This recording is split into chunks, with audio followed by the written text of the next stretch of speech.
First at 4, there is tension in Detroit's auto industry over safety for UAW workers. 2 cases of coronavirus and how the union is considering its next move. Detroit's public transportation suffered a major blow this morning. DDOT drivers refusing to get behind the wheel. But we do have much better news right now. Paula. Karen, so many people are racing to stock up to get food safe and secure, but of course there are people who absolutely can't. These folks are a critical cog, yet you've probably never even heard of them.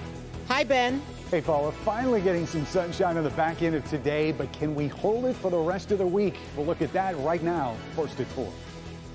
Live from downtown Detroit, home of WDIV and Click on Detroit, Local 4 News First at 4 starts now.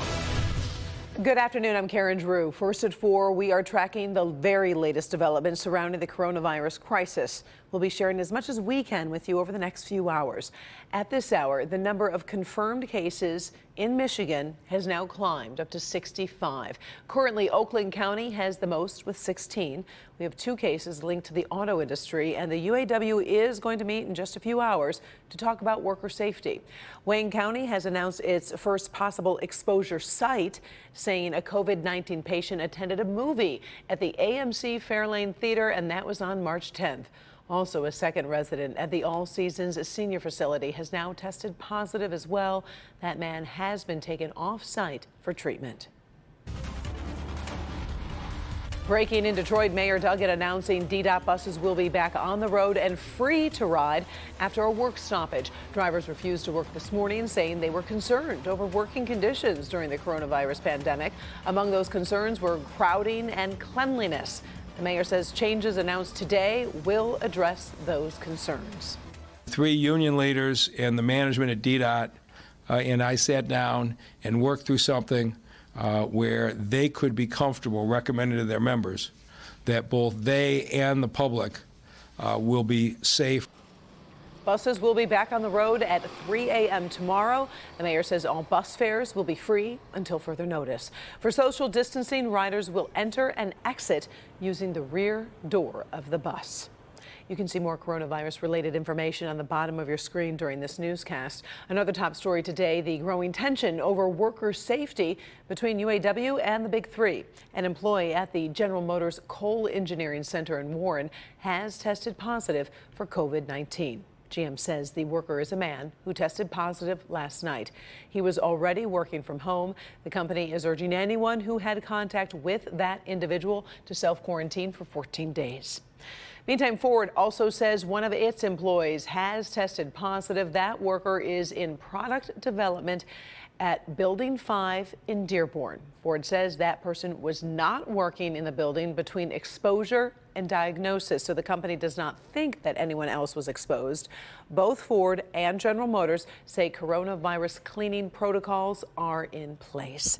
Now, those 2 cases come after the UAW says it had already requested a 2-week shutdown of operations. A 48-hour window to consider that request is ending this afternoon, and a union task force will meet tonight at 6.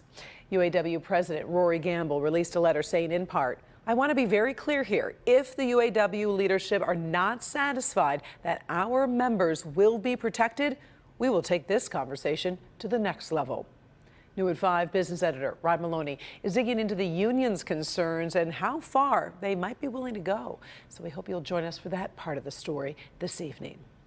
Well, we do know everyone has so many questions concerning the coronavirus, and our Dr. Frank McGeorge has been working to find those answers for you. So we send it over to Doc as we continue to use the social distancing. I know you're across there in the studio. Let's talk about how long it takes to recover from this virus. Yeah, Karen, I guess it's the new normal. So I want to quickly point out that compared to other countries, we're really just at the beginning. And as more people are diagnosed and recover, we're going to have better data. But here's what we know so far. The best information we have on the speed of recovery comes from a World Health Organization study looking at over 55,000 cases in China. They found, on average, with mild illness, the time from the onset of symptoms to recovery was 2 weeks. Now, that time frame was also supported in a published report on the clinical course of the first U.S. case of coronavirus. That man recovered in just over 2 weeks. Now, the information from the Chinese data also shows that for more severely ill and critical patients, recovery took as long as 3 to 6 weeks. So when are you considered recovered? Well, in the United States, in order to be considered completely recovered, one of two conditions needs to be met. Either you have to have 2 negative swab tests separated by at least 24 hours, or, based on a CDC update yesterday, at least 72 hours has passed after both respiratory symptoms and fever have resolved. They also want at least 7 days to have passed since the onset of symptoms. That means, using those guidelines, the quickest recovery would be a minimum of 10 days. Now, part of the reason that there are two definitions of recovery, one based on symptoms and the other based on testing, is that we really need to prioritize testing for diagnosis and not recovery testing. All right, we appreciate it. Thanks for the perspective, Doc, and all of the answers. We'll see you again tonight at 5. Absolutely. Well, one of the consequences of all the closures, cancellations, and layoffs is that some people might not have enough food to eat. Many people live with food insecurity all the time, and this crisis will likely push many of them over the edge. So we're going to bring in Paula Tutman. She's live this afternoon in Washington Township. Paula, you have found people in need and people ready to help as well. Yeah, and I really want you to take a look at what's going on behind me, because this is really, really important. So if you can remember going to the grocery store and not seeing what you felt like you needed on the shelves, imagine feeling that way every single day when you look inside your own kitchen cabinet. And that really is the plight, particularly now, for so many people. You may not know about Samaritan House in Washington Township, but 160 families in northern Macomb County count on this nonprofit for food every month.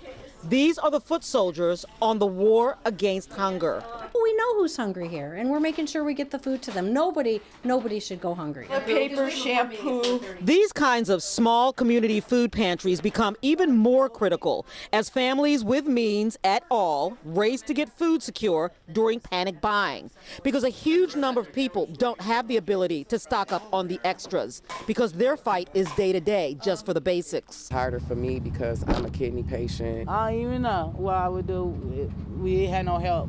Food banks across the metro area have amped up their efforts to get households living at or below the poverty line food secure. At Zaman International in Inkster, we do need to gather products for personal hygiene box. Personal hygiene box, just think about what you might need yourself. Sanitary pads for girls and for women. Toilet paper, everything must be closed and new. At Lighthouse in Pontiac. If you need food, Lighthouse, all you got to do is go online and place your order, or call us and we'll place it online for them. And then tell us where you want to pick it up and we'll distribute it at those locations. At Lighthouse, you need only register online and food will be packed up and delivered to drop-off points starting Friday. Jody is from Birmingham and she is food secure, but she knows that her neighbors aren't. I had seen, like on the news and stuff, a lot about, the kids missing lunch. So, I know there are lots of ways to volunteer right now to help people, but this was just something that kind of spoke to me, so I wanted to do it.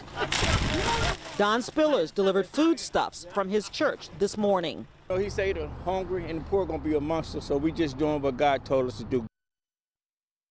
So I guarantee you that if you type in the words food pantry in your favorite search engine, you're going to find a small independent food pantry in your community or a neighboring community. Checks work great. They have important work to do here. And by the way, if you do need food in Oakland County in particular, we're going to put a link on all of our social media platforms for Lighthouse so that you can register for food.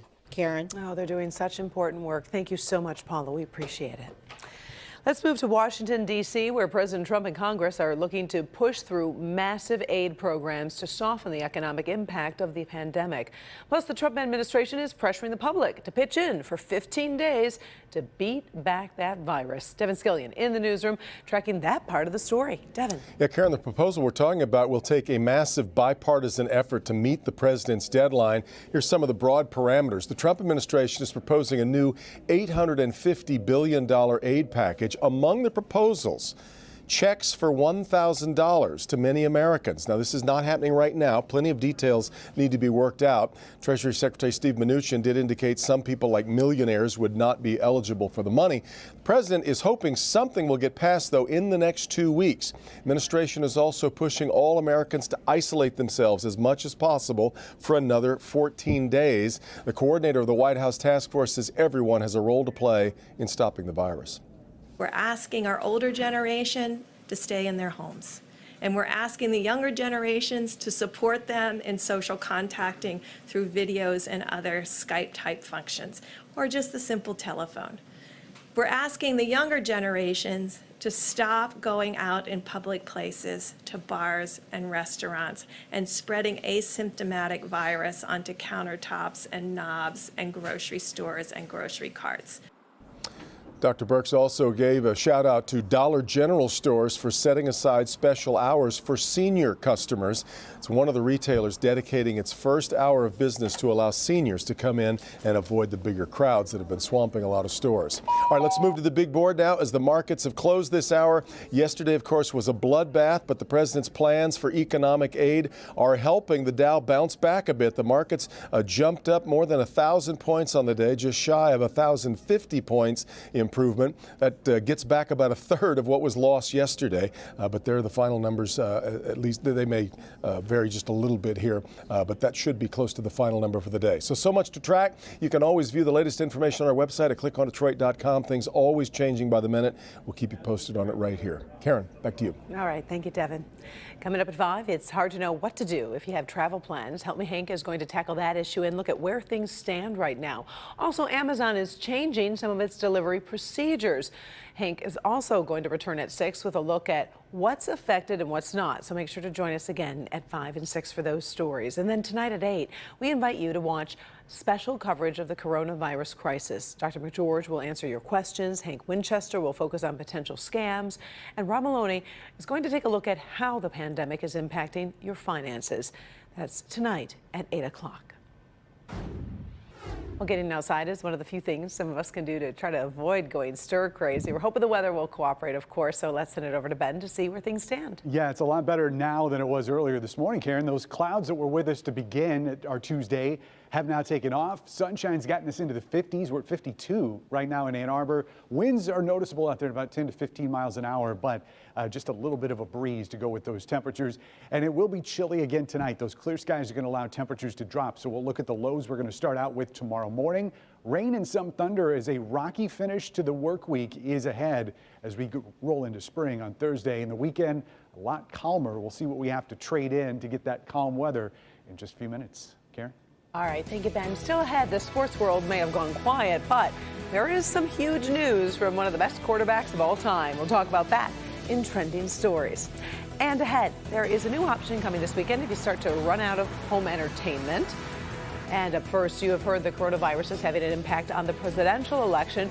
We'll have an update on why today is a big day for Joe Biden and Bernie Sanders.